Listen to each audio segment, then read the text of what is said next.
दण्डेनान्यस्ताडितकुण्डलीव साधातोर्यद् यङ्लुगन्तस्य रूपम् शत्रन्तस्येत्यर्धवाक्ये सपाप्सत् तस्येत्युक्त्वा वाजिनं पृच्छति स्म।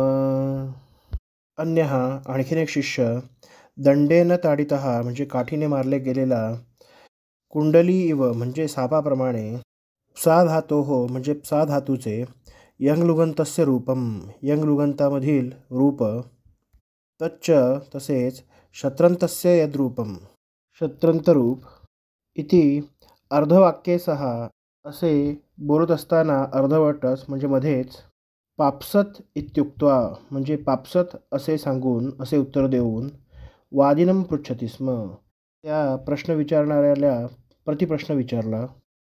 मागील श्लोकामध्ये सांगितल्याप्रमाणे व्यंकटनाथाचार्यांनी व्याकरण महाभाष्यामधील सर्व प्रक्रिया विचारलेल्या सर्व प्रक्रिया सोडवून सांगितल्या, उलगडून सांगितल्या. तेव्हा या मायावादील समूहातील शिष्यांना काय बरे विचारावे असा प्रश्न पडला. ते चवताळले.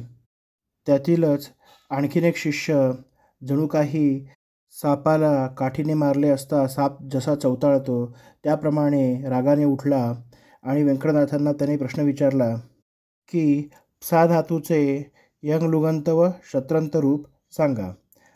त्याचा प्रश्न पूर्ण व्हायच्या आतच व्यंकटनाथांनी याचे उत्तर पाप्सत असे आहे असे सांगितले.